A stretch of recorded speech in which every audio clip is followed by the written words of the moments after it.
right, well, welcome back, everyone, to the Psych and Theo podcast. We are excited about doing our very first interview with a man who has been a good friend of ours, someone that we've known for a long time. I've worked with Dr. Darren Wu on a number of projects, and Tim knows him as well.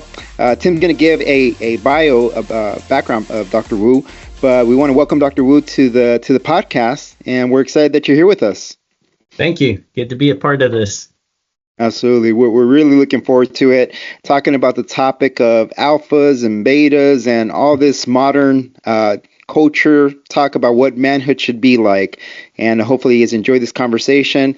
I will pass it off to my buddy Tim. And Tim. All right, yeah. So it's my pleasure to introduce a good friend of mine. His name is Dr. Darren Wu. He's been married for 20 years to his wife Tracy. They met at Liberty as when they were resident directors, and he has 4 kids with her. Caleb, 13 years old, Karis, 11, Titus, 8 years old, and then Daniel, who's 5, and then Ezekiel. Actually, it's 5. I said 4, but that's actually 5 kids. Ezekiel is 2 years old. And then they raise their young kids homeschooling and swimming. Prior to coming to Liberty University, Darren served as a commissioned officer for 7 years in the United States Navy with tour duties both in Charleston, South Carolina, the Republic of Panama, Norfolk, Virginia, and Washington, D.C. Darren has served, Dr. Wu, has served at Liberty since the fall of 2001 in various roles. And he's currently the online chair and associate professor in the School of Engineering. He holds a BSME, is a Bachelor of Science in Military Education? No, mechanical engineering. Mechanical engineering, thank you, from the United States Naval Academy.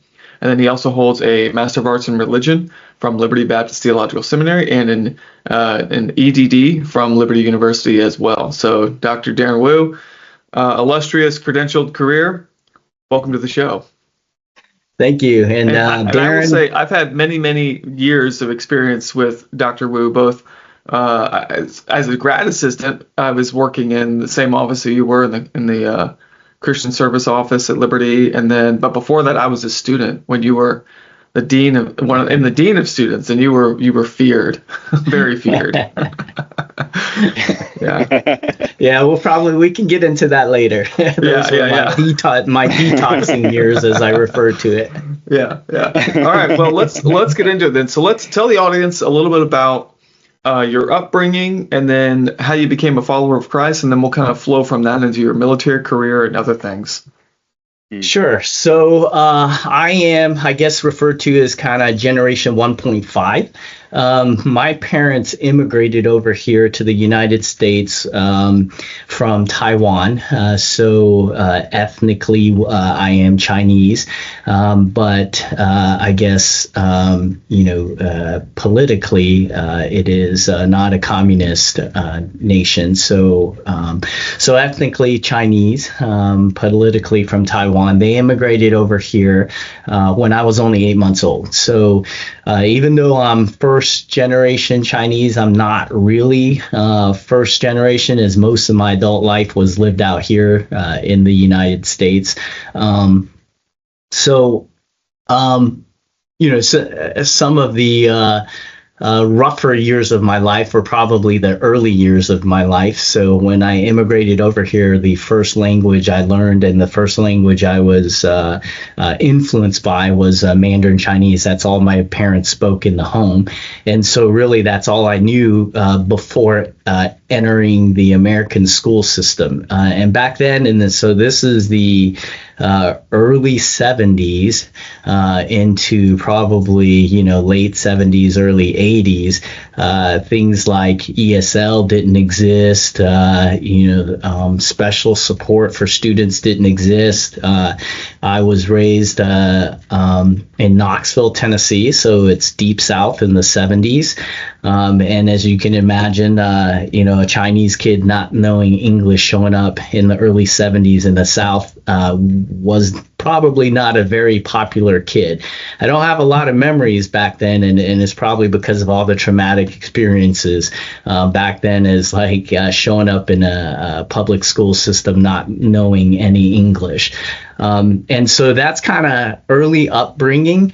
In terms of coming to know Jesus as Lord and Savior, we attended, my parents were also saved here in the United States. They weren't Christians when they got here, but a small house church, a small Chinese house church, reached out to them, invited them to start attending, and then they became believers through that. And so I kind of grew up in a small Chinese house church in Knoxville, Tennessee. But typical of that time, I think, it was an American church, a Baptist church, that adopted this small house church and allowed us to use their facility, their church. And so then my brother and I got involved in kind of the American youth group system, church, through this American Baptist church. So I got saved at a Vacation Bible school in the South, of VBS, and this was back in the days of bus ministries, where the church would go out and collect kids via buses, bring them in. And I remember the flannel graph presentation of the gospel and things like that. And so I gave my life to Christ at an early age through VBS, and then since that point it's been a journey, ups and downs, and so been a Christian now probably decades now. So that's a brief intro as far as how I came to know the Lord, my early upbringing and kind of experiences related to that. My interest in the military, I had an early interest in the military for whatever reason. I was one of these strange kids that, freshman year in high school, I kind of knew I wanted to go in the military, and really no background in it. My parents didn't serve. My grandparents, except for one grandfather who served he served against the communists during Mao Zedong's communist takeover of China. He served on the nationalist side, kind of fighting against the communists, and he was an engineer for the Army back then. And so he's the only one that I'm aware of in my background that had any kind of military service related. But for whatever reason, I was drawn to it, wanted to do it. And so freshman year in high school, kind of set my sights on it, and knew, was really interested in one of the academies, whether it was West Point Air Force Academy or the Naval Academy. So then everything I did was kind of focused around that. I made sure I had good grades. I made sure I was involved in sports teams, made sure that I got leadership opportunities when I could with those sports teams, and just kind of was trying to stack the odds as much as possible, so that I could, earn a spot into one of the academies. And so that's kind of my journey. And I did get in, and then graduated from Annapolis in 1994, and then was commissioned and served 7 years in the United States Navy. Resigned that, came here to Liberty, and now I've been here at Liberty over 2 decades. Thank you for that intro. And so tell us a little bit about what your time in the military was like. 7 years in the Navy. Did that include Annapolis, or was that 7 years commissioned officer afterward? No, that was 7 years after Annapolis. So Annapolis is 4 years, and then 7 years after it. Life in the military is challenging. I enjoyed it. I would say and now, as I've mentioned, I'm reaching back to 2 decades, at least 2 decades, and trying to remember what life was like, in the military at that time. I would say, I spent my first 2 years after Annapolis trying to adjust to kind of real life in the military. And what I mean by that is, when you enter Annapolis, I think most of us enter without military background, no prior enlisted things, very few prior enlisted. It's mostly high school guys and girls straight out of high school that want to go into the military.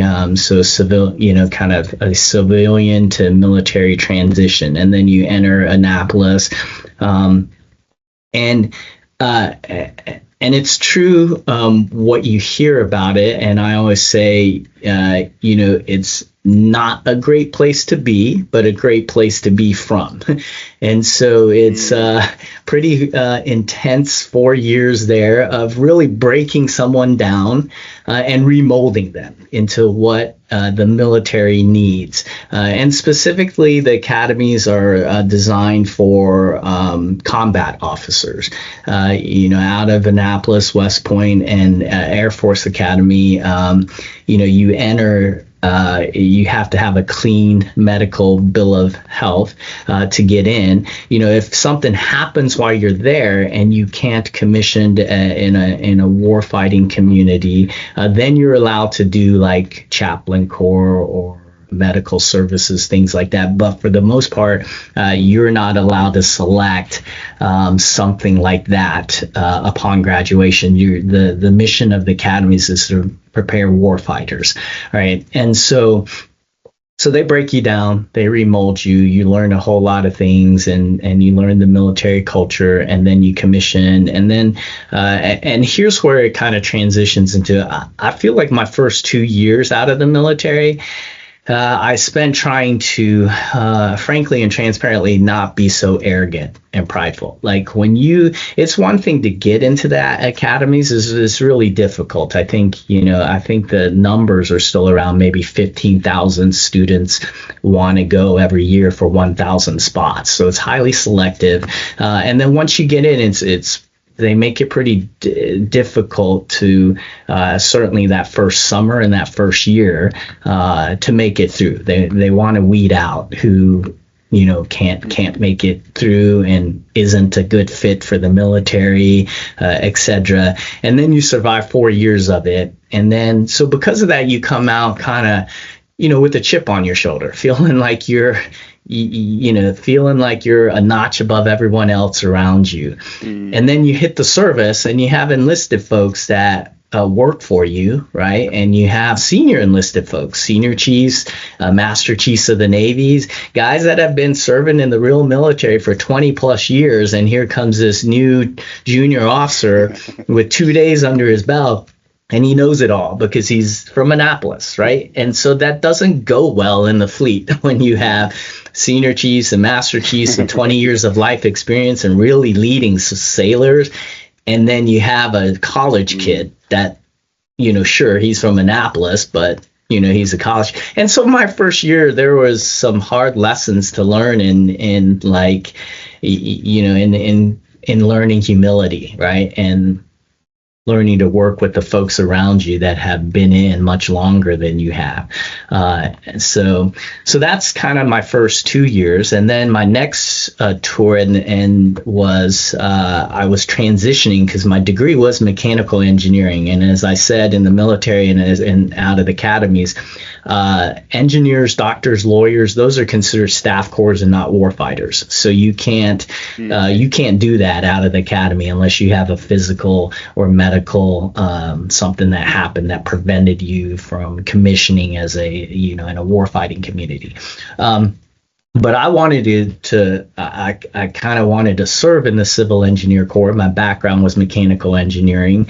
And so after I did my time in the line community on a ship, it was a mine hunter, I put in a transfer package and got accepted into the Civil Engineer Corps. And then I transitioned into the CEC. And that's where I spent the last 4 years of my Navy career. But in between that time, the line community, what I call line community is a surface community, they sent me down to Panama because they had a billet there that they couldn't fill with their officers, and they knew I was leaving them and going into the Civil Engineer Corps. So then they sent me down to Panama And I wasn't real happy about that, but as you can imagine, the military isn't one to be like, okay, great, we'll change your job. It doesn't really work that way in the military. In the military, you get to pick, 3 jobs that you would like to do next, and then they usually send you on a 4th or 5th one that wasn't even on your list. That's how recruiting and detailing kind of works in the military.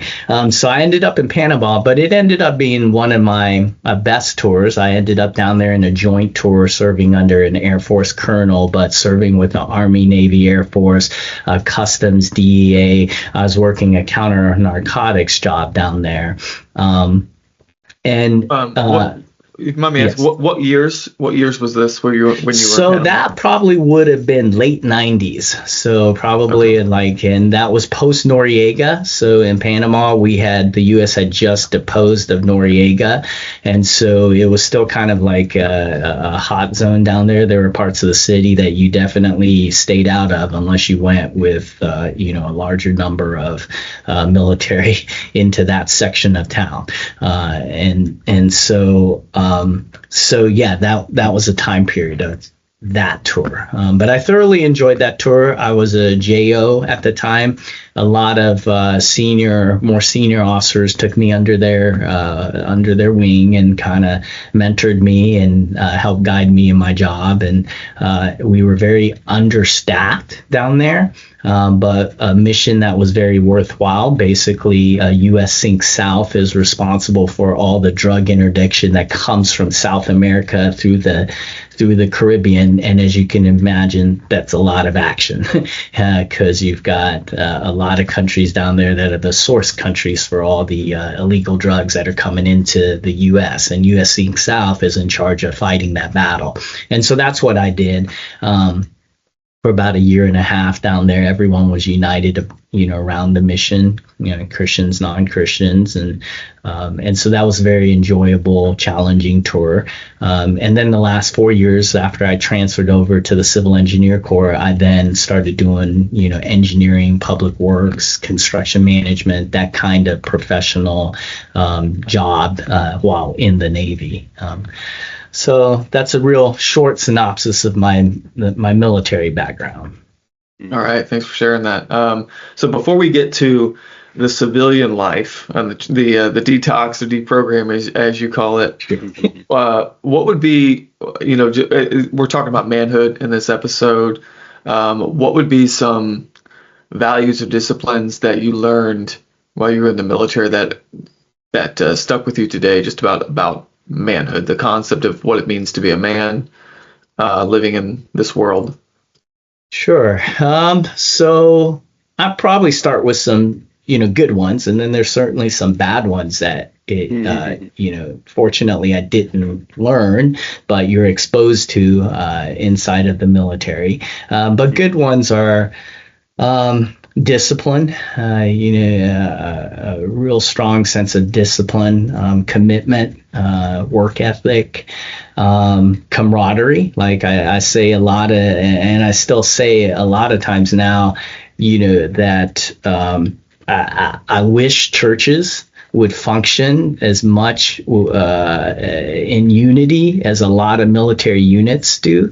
And so the concept and idea of teamwork and camaraderie was something I learned from the military that, I think is appropriate for talking about manhood, because, it takes a village to raise kids. I now have 5 kids now and am married, and I don't go it alone, and I can't go it alone. So the ability to work, as a team with others, other parents, other like-minded parents. Tracy and I have been involved in Thomas Road for over that same amount of time that we've been married. We settled on Thomas Road under Doc Sr. when we were dating, and we've been at Thomas Road all since that time. And we do life and share life with a small group there of parents, and so that's another thing that I think I learned out of the military. The need to be assertive when when necessary, when required. So never quitting, never quitting, no matter how you feel or what you're going through at that particular time. The military is very strong on getting the mission done, regardless of what you may be going through or what's going on in your life. The mission comes first, kind of deal.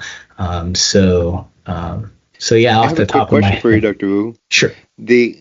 So those things that you were learning throughout the military, that you were learning about manhood, how much of those things came more natural to you, and how many those things did you have to learn from whoever it was that you were learning those things from? Meaning, how much of it was your personality, do you feel, that made it easier to adapt to that, and how much of it was I was trained in this way of thinking, I had to learn it? Yeah. So, I don't know how to put a percentage on that. I think it's a split, right? Like some things, as far as the teamwork goes, that is definitely drilled into you, and you learn that. You can't graduate from Annapolis without understanding that. It's the kids that show up there that think that that you can go it alone. The number one person, that top dog that always likes to show off as top dog, they're usually the ones that get beat down the most and cause the most problems for the rest of the unit, the rest of the platoon. And then you quickly learn that, hey, I don't necessarily want to be top dog. I kind of want to be in the middle there where I'm not drawing everyone's attention. I don't want to be that last person that is the weak link, but I don't necessarily want to be that top guy that thinks I'm better than everyone else around me. So lots of stories about that out of Annapolis. So things like teamwork definitely pounded into you, from the get-go in the military. And so for me, that's one area that probably was more trained in me than more inherent in my own nature and I see that in my kids, right? Like I can't get my kids to get along for 1 hour together, and they're siblings, right?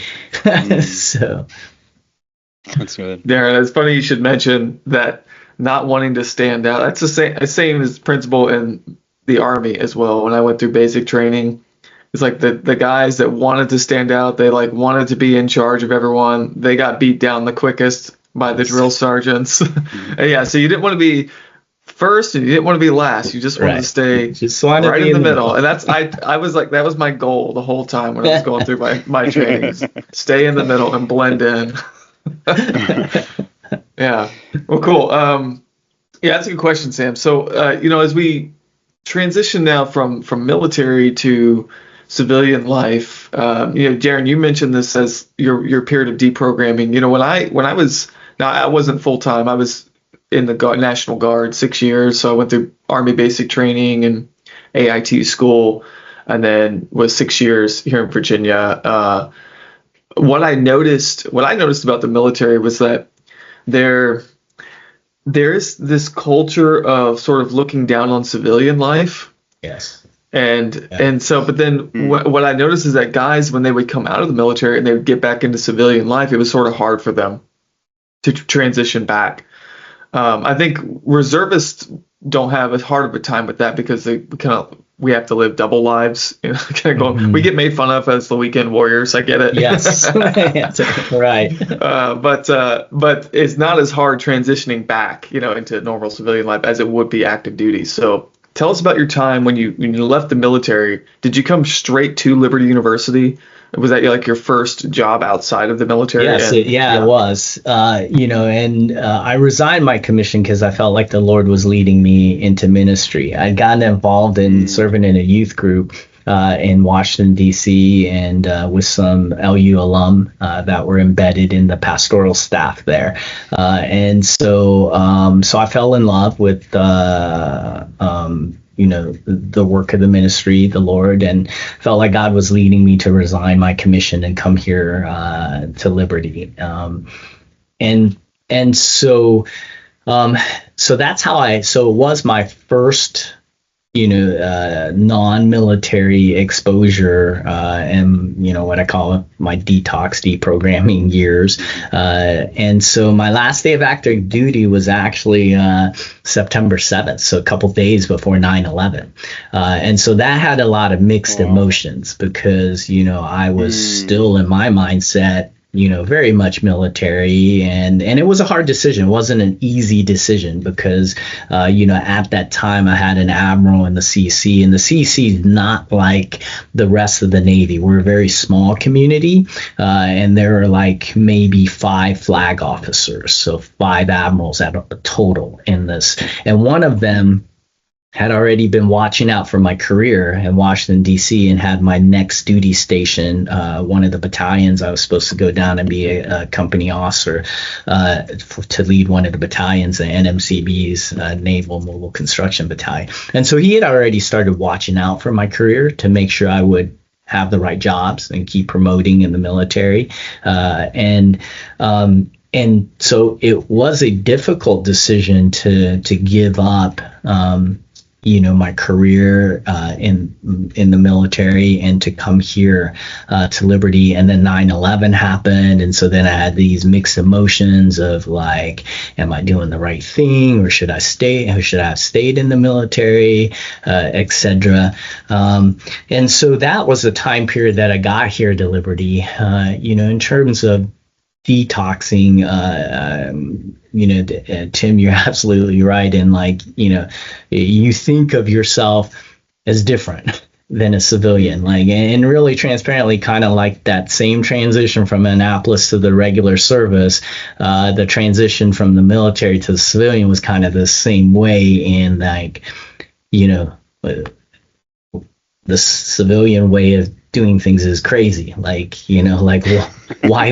you have 2-3 bosses? That doesn't make sense. You're supposed to have a single chain of command. And then, everyone walks slow. Yeah.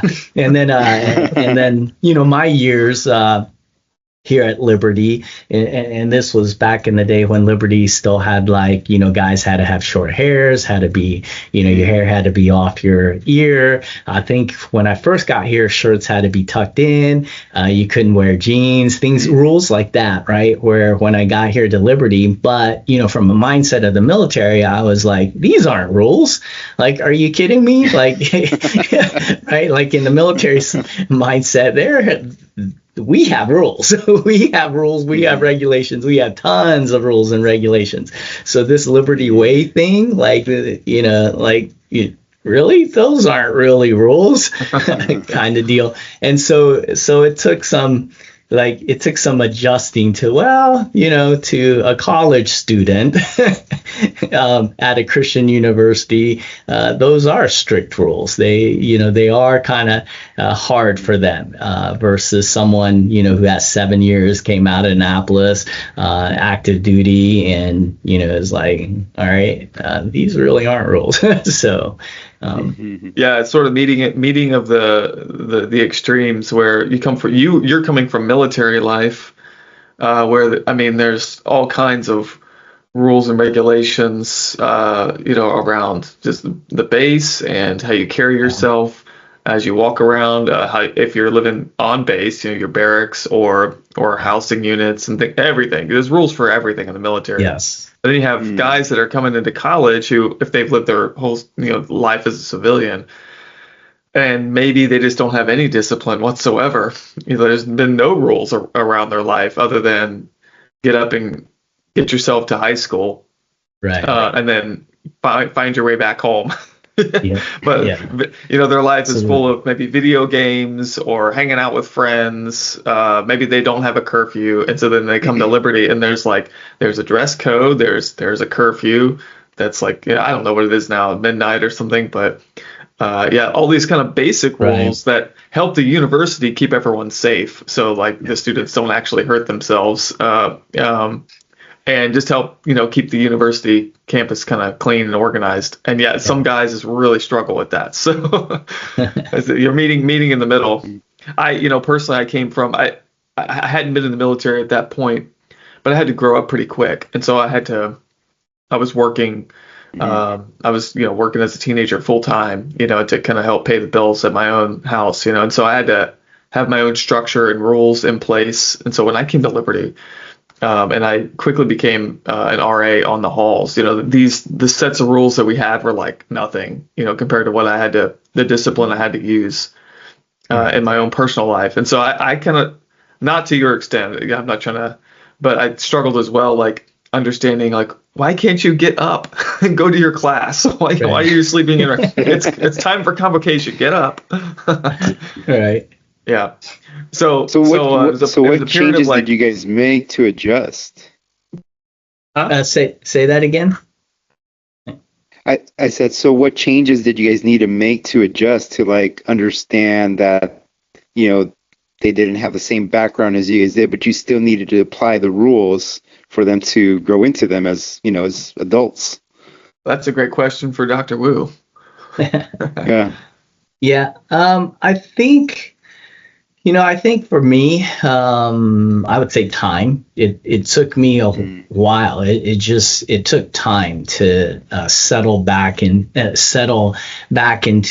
the new normal. Right, like life after the military. There are rules here, but to kind of tone back some, and so for me, I think it took time, and obviously, I was already in a new culture because around here at Liberty there are some military and some folks with like some veterans that are around, but you're no longer at a naval station, you're no longer attached to a ship, you're no longer surrounded by that military culture, right?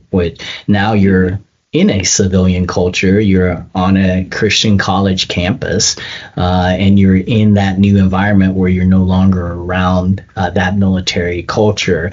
And so it just took time to, kind of acclimate and adjust. And even nowadays, since I've been here at Liberty and Lynchburg so long, I'll bump into folks and it'll be a long time. Like I think last summer, the summer before, someone at the swimming pool was like, "Hey, Dean Wu," and when I hear that title, I'm always like, which direction is this conversation gonna go? Right? Like it's either you were part of leadership, remember me as a dean, and really had no bad encounters with me, and so things are great, or you were on the other end of the spectrum and you did have an encounter with me and things weren't so great. During that time period, so for me, I would say just time in the new culture. Yeah. Mm-hmm. Is it? I like how you put it as encounters with Dr. Wu, like he's Bigfoot. All right. Okay. So tell us then, like how your understanding of manhood began to shift then. Of course, I think you got married shortly after you got out of the Navy, if I'm correct. We met here, Tracy and I did, yes. Yeah, so then when we were both RDs. Yeah, so you're an RD, and for those who don't know what that is, resident director, it's a staff member, full-time staff member who oversees several residence halls on campus. So you're over a set of resident assistants and then hundreds of students, that are living on the dorms. So tell us how your view of biblical manhood began to shift after marriage, and then as you began to have children. Tell us about that. Sure. So, I guess.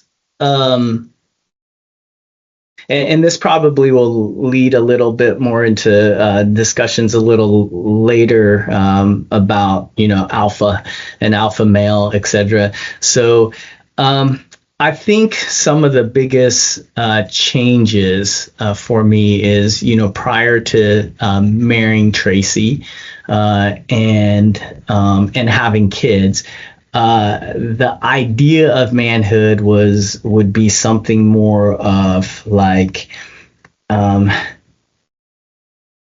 just, I hate to almost say this word, but more of a domineering one, right? Where, it's your way or the highway, you're in charge, that kind of concept of you're the leader, you're supposed to be the leader of the home, and what that actually means, I think, drastically changed for me after getting married and having kids. For example, I'll kind of share a story that Tracy and I share a lot of times with friends. Is like, since we were RDs together, that's how, I had actually met her before she was an RD. She was one of Coach Tolsma's TAs back in the early days and had run for the track and cross country team. And so her circle of friends was the athletic world here at Liberty. My circle of friends was the prayer leaders, spiritual life directors, RAs, deans, so different circle of friends. But she eventually was hired as an RD too, and then we started having some meetings together, staff meetings and stuff as RDs. You get together weekly, and so Tracy and I share about how one of the early RD meetings, was when she observed me in an RD meeting, and then later on, either explicitly told friends or didn't explicitly tell friends till later, but made a comment to herself or others about, man, I could never date someone like that. Because I was just very opinionated, very vocal about what I believed in, not afraid to say, what I felt, things like that. And it just didn't resonate well with Tracy when, in that first encounter as an RD. And so maybe so that idea of manhood needing to be someone that's loud and boisterous and bold, maybe like an Apostle Peter kind of personality that you see in the Bible, right? An upfront, vocal kind of leader. And after being married to Tracy for 20 years now and having kids, there are times when when the decision does come down to me and she has a different opinion on something and she has to submit to that and stuff. But for the most part, we talk over decisions. I want to know what she's thinking. I want to know how she feels about it. And it's less of that like upfront, that's contrary to the military, right? The military culture is that officer in charge is officer in charge. They bark out orders, the people follow, and you get in line. And whereas, in a family unit, there's a lot of conversations, there's a lot of communication that needs to happen. And then it's more of a joint decision, certainly in parenting. There's lots of times that Tracy and I may disagree about, something in our kids in the future or what to do, but we try to, talk it through, work it through, and then say, okay, this is the decision we're going with at this point.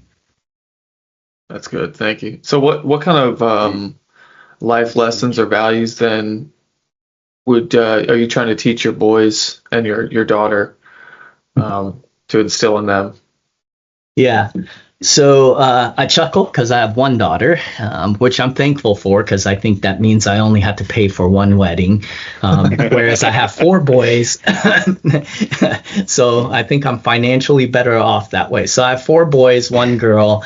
And so I think for my boys, it boils down to probably off the top of my head, 2 main things for me. I want them to have character, and I want them to have courage. And character, there's a lot of character qualities that come under that broad umbrella of having character. For me, as a Christian, I believe that first comes from, relationship with Jesus. So I want my kids to, when they get to the point that they're able to understand the gospel message, both in their head and their heart, to come and start that relationship with Jesus. Okay, so 3 of my kids are saved. The 4th one, not sure yet. He remembers when he prays the prayer. He can tell you all the Sunday school answers to things, but I don't see a lot of translation in his life yet on that. And so first, I would love if at the end of life, all 5 of my kids have a real, vibrant, living relationship with Jesus. And then from that is where their character can develop, and they can be men and women of strong character. And then, like I mentioned, the second thing in terms of courage, I'm always talking to my kids, especially my boys, about courage. And I always emphasize to them, and some of my boys are more so than others. I can think of one that's naturally more fearful than my other boys. But I always talk to them about, and I'm transparent with them, is, they know that daddy's ex-military. They see all the paraphernalia in the house, my Annapolis sword, my, the Second Amendment fan. They know, we've got guns. They know not to touch it. They know, my oldest knows how to handle it. But in terms of like things where that ties into courage is, I always tell them, like, courage isn't the absence of fear. Like, everyone feels fear. And there are lots of instances in my life where I have felt fear, but you can't let that fear paralyze you.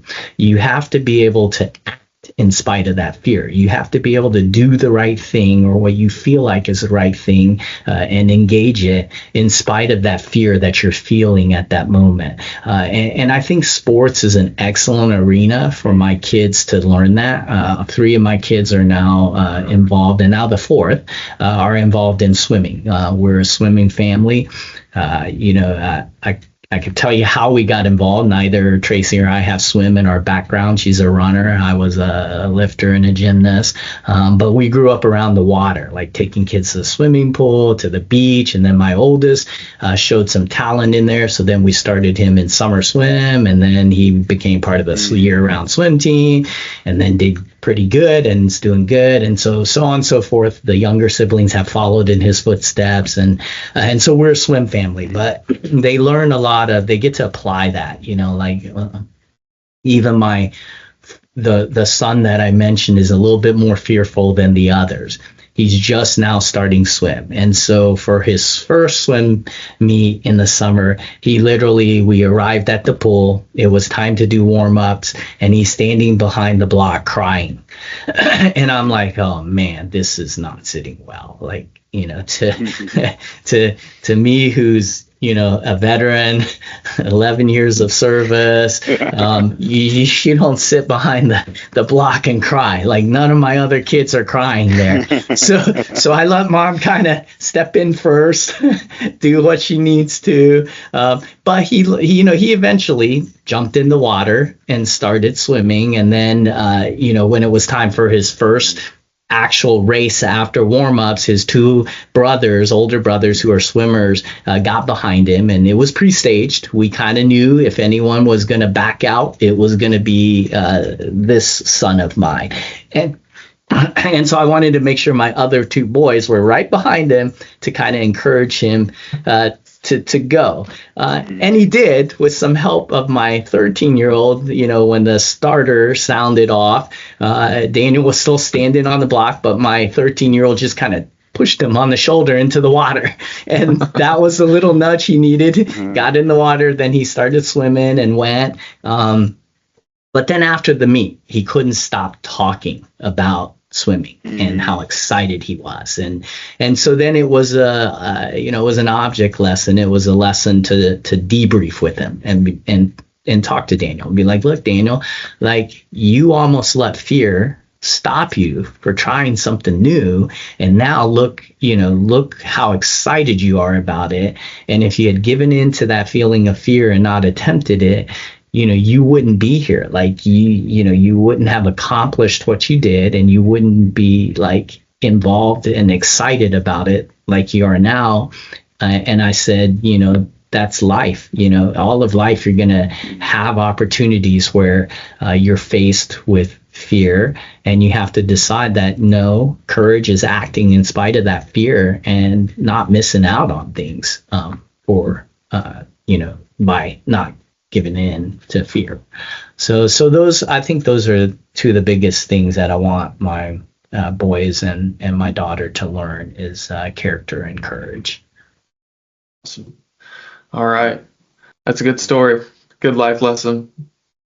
All right. So let's get into this conversation then about alpha males, beta males, and everything in between. So, when we were leading up to this episode, we were talking to you about the idea and if you'd be interested in coming on. And I think in that conversation, you said that you would describe yourself as an alpha male. And so we want to know, like, what would you mean by that? And what do you think it means to be an alpha male? Sure. Yeah.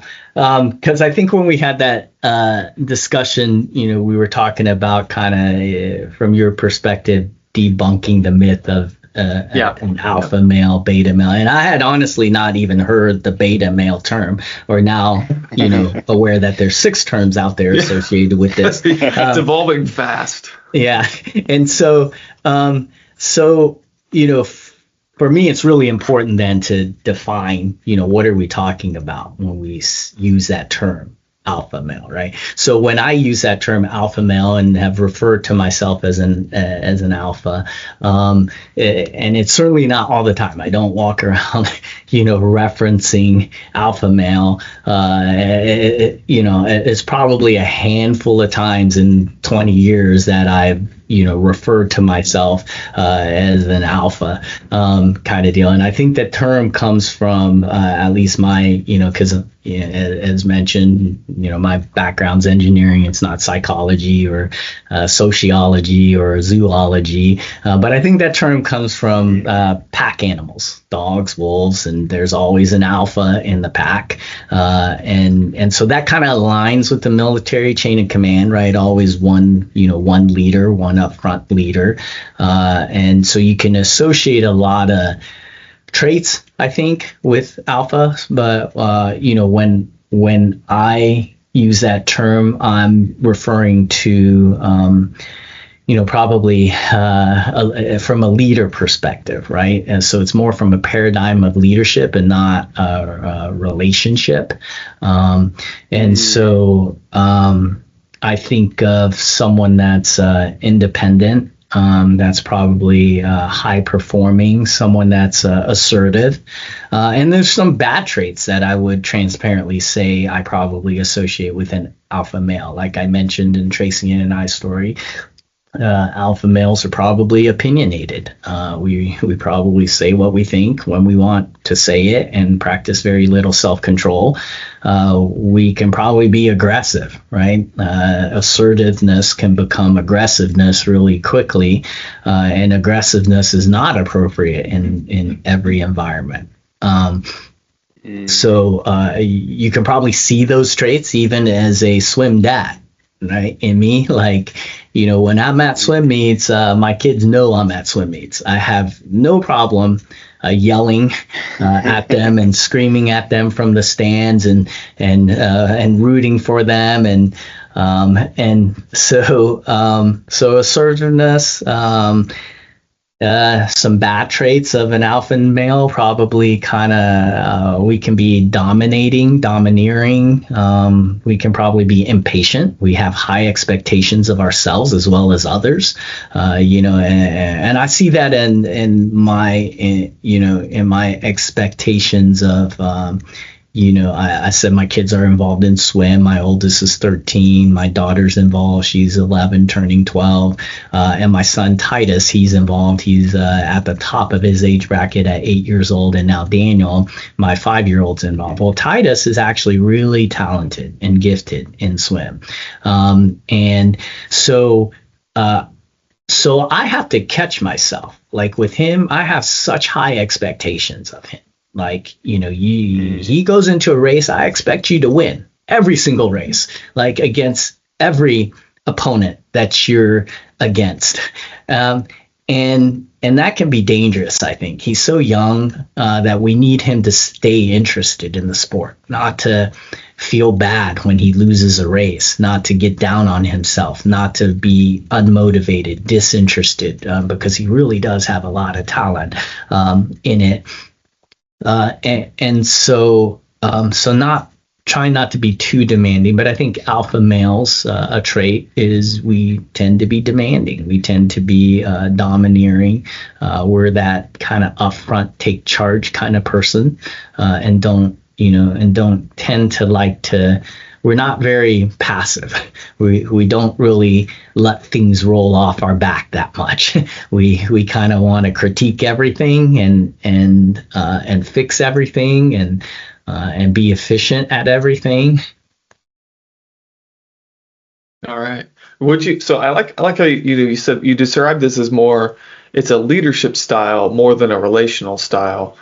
I think one of the things that Sam and I are discussing with this whole alpha beta, maybe we'll call it the alpha beta spectrum because of all these others that I've just learned about. There's like gamma and sigma and omega. It's like who's coming up with these? Because there's all kinds of men and women in leadership roles who have different styles. And I think one of the myths in our culture is that everyone. I think there's this prioritization, in men's minds of they say, "Oh, I want to be an alpha," as though like alpha is if it is a it's a standard to achieve. It's the top thing rather than it's a style of leadership. And a lot of it seems to be connected to personality traits, some things that we're predisposed to, and then how we grow up. So I like what you said there. That's more for you. The understanding is more of a leadership style than it is some sort of like natural inherent gene or mating ritual, as some men refer to it as in our culture. Okay, so tell us like. Is there anyone in your life, it could be men or women, I guess, anyone in your life that you would describe in this alpha style leadership that you look up to? Sure. Yeah. So there's an individual here at Liberty that I would voluntarily work for again, and he happens to also be ex-military, and rose up to the ranks, and so I would refer to him. I see him as another kind of alpha male. But the interesting thing about it, and why I say I would work for him in a heartbeat again, is because he's also very humble. Like you would not know like what his biography looks like and who, where he's served, what he's done, and the heights that he's climbed to in terms of the military, unless you were to explicitly ask him or Google him or look up his biography, his credentials that come behind him, because he just naturally is someone that's very humble. I still remember one of the first meetings where, my duties got reassigned under him, and we met, and, one of the first things he said was, "Well, what do you think?" And so it's just this, like he's just a very humble person that values other people's voices and opinions and things like that. And so, but I do see him as, a quote unquote alpha male, because he's a leader. He's out front. He can be assertive when he needs to. He can be directive when he needs to, but he's also a very humble person. Yeah, that's good. Now that the trait of humility, I think, is a big contrast to the cultural myth of the alpha male, which is not humble, which is very proud and boisterous. So it's a good contrast. Sam, I'm asking a lot of questions. Do you want to chime in at all? I think we might have. Did we lose Sam? Can you see me now? Yeah, we can see you. Okay, good. Yeah. Did you guys just finish the last question? No, I hadn't got to the last question yet. If you want to hop on that. Yeah. Drew, I was interested in hearing about this. Just kind of came up as you were talking about your boys, because I have 3 boys, and one of the things that I think about often is the world, obviously, that they're going to grow into. I mean, my oldest is 7, next one is 5, and then the youngest is 3. And so I just think about, okay, 5-10 years from now, what kind of messages are they going to be hearing about manhood, about what it's like to be a man in this culture? And I'm thinking about all the possible negative messages that they have today, like, you need to share all your feelings, or you need to do this, which at the surface, they sound good. But I think one of the things that I'm realizing is, if that's the only message that they're hearing from everyone, then that's all they're going to know. So I'm almost trying to counter whatever those beliefs are. So, for example, is there space in the lessons that you're teaching your sons where you want to be tough, and you also want to know how to identify what you're feeling and be able to regulate those emotions, right? And you mentioned the thing about the pool. For my boys, they're super competitive, and I get that. I mean, even just coming to the car, okay, I'm going to race you to the car, and so on. And if they lose, they start crying.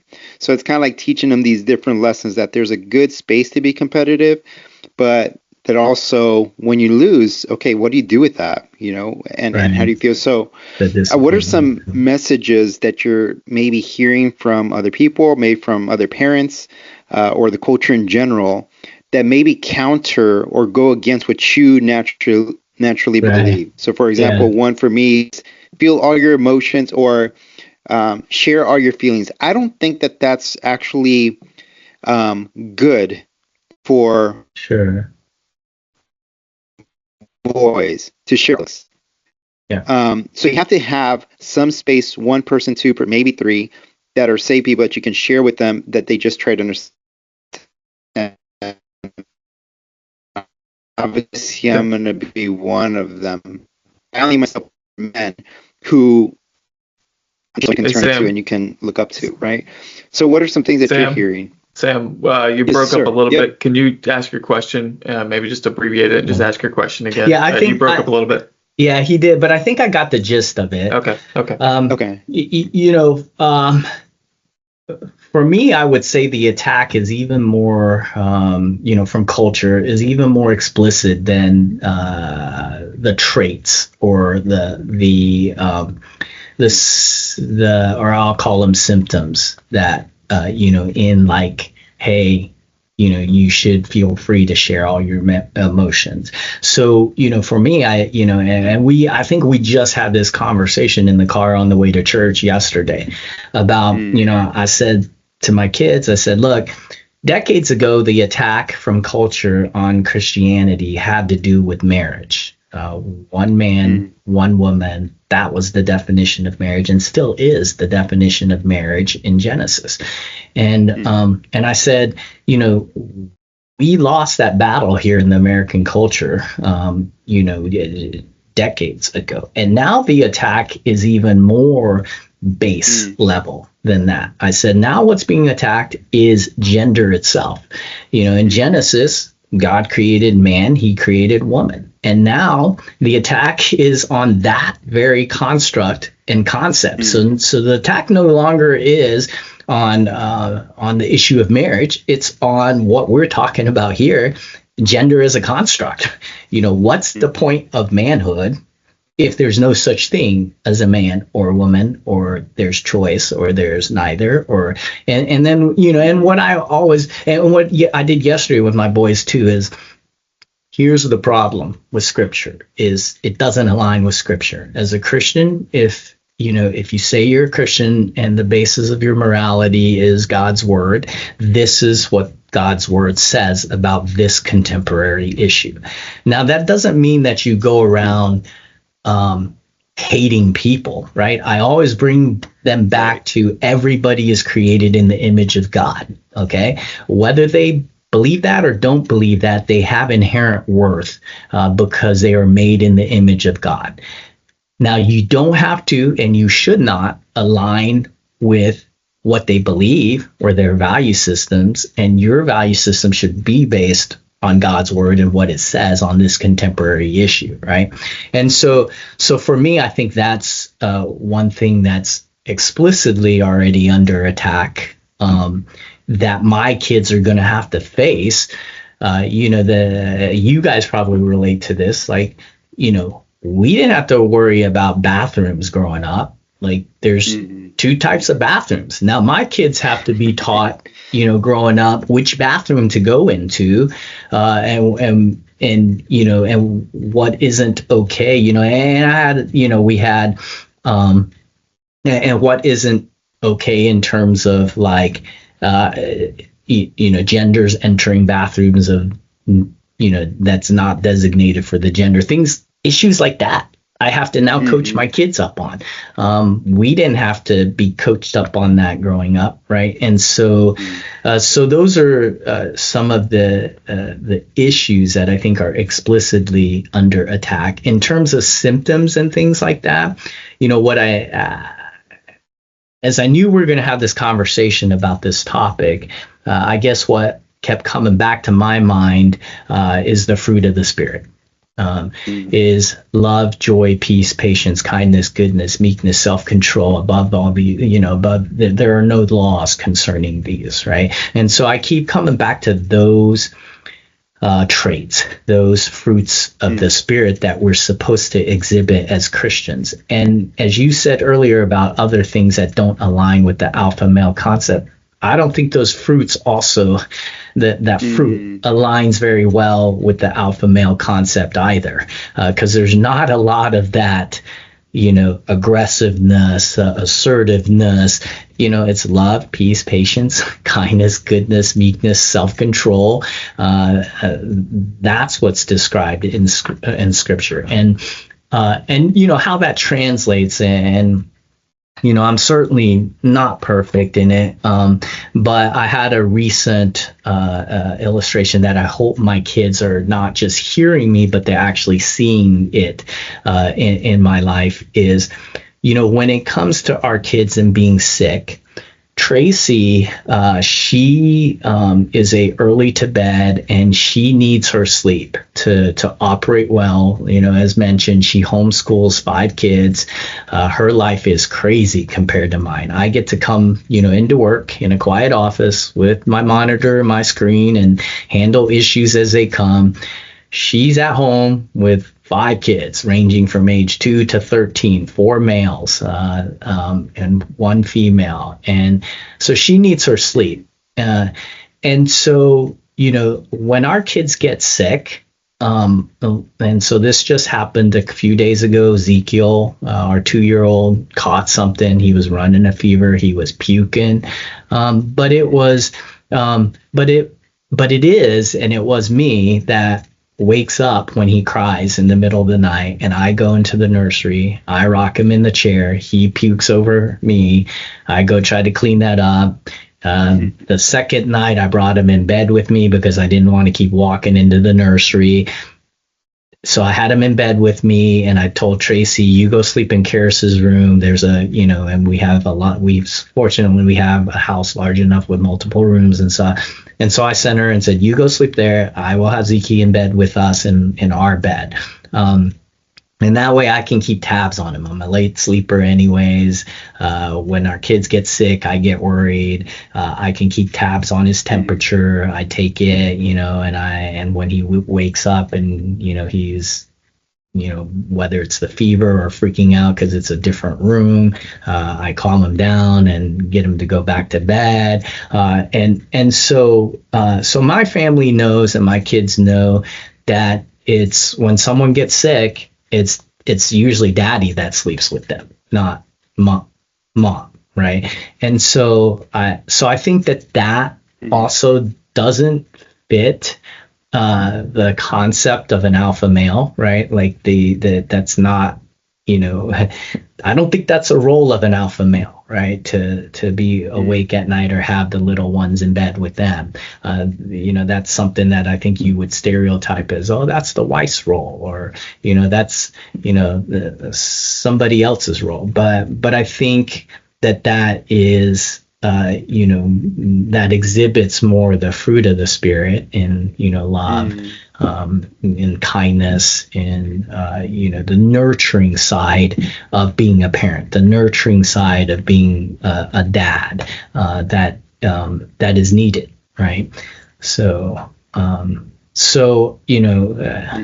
I think for me, it comes down to balance, right? Like teaching my boys and my daughter that you need to be able to approach life or things in a very balanced manner. There are times that you need to be assertive, then other times you don't need to be assertive, and you need to step back and let it just roll. There are times that you're going to need to be compassionate and nurturing, and then there's other times that you're not, and you're going to have to kick someone in the pants and say stop it or go do it. And I think that's the truth that comes from Ecclesiastes, and balance and not living in extremes. And I think the alpha male is an extreme. I think it's an extreme concept, extreme ideology, and it's not a good place to live in extremes. Yeah, no, that's good. You're exactly right. Some in the quote unquote manosphere online, which is this virtual netherworld of men talking to each other. It's like a big echo chamber online. Okay. There's this idea that raising and nurturing children is a woman's job. Now fathering them, siring children, that of course is a man's job. You get to enjoy all the good benefits of child making, but in terms of raising them, that's a woman's job. That's a pervasive attitude online. So I'm glad you mentioned that when it comes to being a man and parenting. Now, I don't have any children. Sam, you have 3 boys, so you could probably speak to this, more. But there's this balance of go ahead. Yeah. I was just gonna say, because Dr. Wu's referenced that a lot as well. This aspect of, children, they need different things from each parent. And there's a lot of research as well where the discipline and looking out for others, and the mom kind of has this more nurturing side where she's trying to comfort them when they are experiencing the stress and just being there for them, providing for their basic needs and so on. But all of that complements itself. Doesn't mean that the other parent can't do those things. It's just kind of these natural roles that we fall into, and we're trying to learn the other side. To Dr. Wu's point about being there for the kids, like I remember when the boys were super young, just because I do a lot of work with attachment. I mean, if they cried, I was just there, so they could feel secure that someone was always going to be able to meet their needs during that time. So there's this balance that both parents can provide for the children, and this whole, Tim, when you and I spoke to versus beta, like we don't talk about it as Christians. We're just, to Dr. Wu's point, are just wanting to develop the fruits of the Spirit. But because it's such a heavy conversation and culture, like we're addressing and trying to make sure that, like, for our audience who's listening, the goal is not to be alpha, beta, sigma, or any of these things. It's to develop the fruits of the Spirit. I think that's what we're trying to communicate through this, is that as Christian men in modern culture, we're not concerned about being alpha, beta, or any of these things. We want to develop the fruits of the Spirit. And hopefully the audience is getting that from this conversation with all our different backgrounds, right? I think that's what they're take away from this. Yeah, that's good. Well, Dr. Wu, do you have any closing thoughts? Anything you want to leave the audience with before we wrap up our time here? Not that I can think of. So appreciate the time to speak with you guys, and it's been an honor. So appreciate it. Yeah, we're very appreciative of you coming on and being the brave first interview on the Psych and Theo podcast. So we appreciate it, especially on a topic like this. It's everyone's got opinions on topics like this. So, but we're very thankful that you came on and shared your story, your testimony. I'll just have you know, just to brag on you a bit, as we were thinking about the concept of this series on alpha beta, the myth of the alpha beta, and then interviewing men, we might title this series of interviews called Gentle Dangerous Men, because it's based off something Jordan Peterson has said, which is to be a truly like a man who is capable of violence, but it can be gentle, is a true man. If you're not capable of channeling your anger, your rage, and everything else in a constructive way, to be a protector and a provider, then you're not really dangerous at all. And that's so. As we thought about, who are the gentle, dangerous men that we could interview that sort of exemplify the balance and what we would say is a Christ-like manner of you model the fruits of the Spirit, but you have the street creds, as they would say, of manhood, and so you were one of the first ones that I thought of as we should interview Dr. Wu, get Dean Wu on here and interview him. So it's gonna be gentle, dangerous men. Your picture right there, Dr. Wu. Yeah. Yeah. Well, yeah, I appreciate that, fellas, because it tells me that that Christ's work in me is still he's still alive and working in me, because I would not, and I don't think my wife would describe me as a gentle man either at points in our lives. So it's good to know that that's part of the description. Yeah, that's good. Hey, some men got to work on gentleness, others got to work on the capacity for danger. Yeah, good point. Good point, Tim. All right. Well, Dr. Wu, thank you so much for joining us on Psych and Theo. We really appreciate it. Yeah, you're welcome. Thanks, Dr. Wu. Take care, you too. All right, everyone. Well, that concludes our interview with Dr. Darren Wu. We hope you enjoyed that interview. Stay tuned for upcoming episodes and upcoming interviews that we have with other gentle, dangerous men. We'll see you next time. Great title. See you next time.